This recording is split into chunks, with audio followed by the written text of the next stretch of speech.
Hi hello అండి, welcome back to my YouTube channel.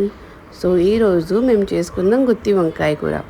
So గుత్తి వంకాయలో మేమైతే add చేస్తాము onions, peanuts and నువ్వులు add చేసి ఈయనందరినీ మంచిగా రోస్ట్ చేసి అందులో ధనియాలు, జీలకర్ర అవన్నీ వేసి మంచిగా రోస్ట్ చేసి అయితే దాన్ని పేస్ట్ చేసుకుంటాము. పేస్ట్ చేసుకొని ఆ పేస్ట్ని ఈ గుత్తి వంకాయలో అయితే లోపల స్టఫింగ్ చేసేస్తాం.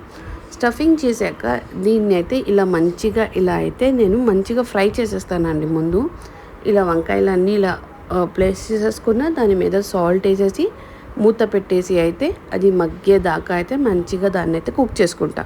సో మిగతా ప్రాసెస్ని వెళ్ళిపోదాం. పక్కన అయితే నేను ఒక కడాయిని హ్యాండీని తీసేసుకున్నాను. అందులో ఆయిల్ యాడ్ చేసుకుందాం. మీకు ఎంత కావాలంటే అంత ఆయిల్ యాడ్ చేసుకోండి. సో ఇందులో కొంచెం అయితే జీలకర్ర అండ్ ఇంకా పోపు గింజలు అయితే వేసేసుకొని ఇప్పుడు మా దగ్గర ఉన్న గ్రైండ్ చేసిన పేస్ట్ ఉంది కదా, ఆ పేస్ట్ని అయితే తీసేసుకొని మంచిగా ఆయిల్ సపరేట్ అయ్యేంత వరకు అయితే ఫ్రై చేసేసుకుందాం. సో నేను ఇక్కడ ఆయిల్ తక్కువే తీసుకున్నానండి, ఎందుకంటే పీనట్లో ఆయిల్ ఉంటుంది. సో ఇది తిన్న అప్పటి నుంచి అయితే కాస్త గ్యాస్ అలా వస్తుంది కదా, సో అందుకని I don't want to add it more oil. So మీకు నచ్చినట్టు మీరైతే ఆయిల్ యాడ్ చేసుకోండి.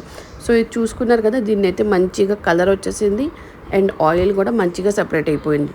సో మేము గ్రైండ్ చేసినప్పుడు జింజర్ గార్లిక్ పేస్ట్ వేసుకున్నాము, రెడ్ చిల్లీ పౌడర్, సాల్ట్ అవన్నీ కూడా యాడ్ చేసేసుకున్నాం మేము. సో ఇక్కడ అయితే నేను చింతపండు పేస్ట్ అయితే దీనిలో యాడ్ చేసేసుకొని మంచిగా గ్రేవీ అయిన దాన్ని అయితే గ్రేవీలా చేసేసుకున్నాను. సో ఇప్పుడు ఈ మగ్గిన వంకాయలని అందరినీ తీసేసుకొని ఆ గ్రేవీలో అయితే యాడ్ చేసేద్దాం.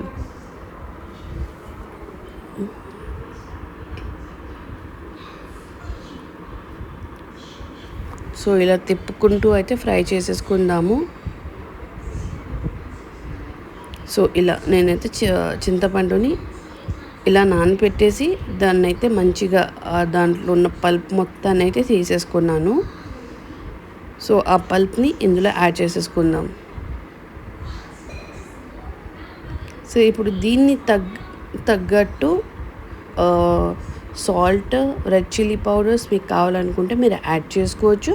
సో నాకైతే సరిపోయిందని అనిపించింది, అందుకైతే నేనైతే అలా ఫ్రై చేసుకుంటూ ఉన్నాను. అండ్ వంకాయల్ని చూస్తే మంచిగా ఫ్రై అయిపోయినాయి. ఇప్పుడు ఈ అన్నిటిని తీసుకొని ఆ గ్రేవీలో అయితే వేసేసుకుందాం.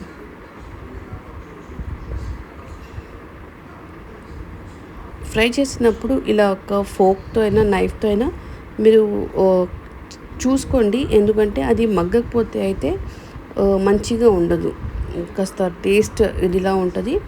సో అలా అయితే నేను అన్నీ ఇలా ప్లేసెస్ చేసేసుకుంటున్నాను. సో చూసారు కదా, కర్రీ అయితే మంచిగా అయిపోతుంది. సో దీని మీద కొంచెం వాటర్ అనేది నేను యాడ్ చేసేసాను. సో దీన్ని ఇలా మూత పెట్టేసి ఆయిల్ సపరేట్ అయ్యేంత వరకు అయితే కుక్ చేసేసుకుందాం.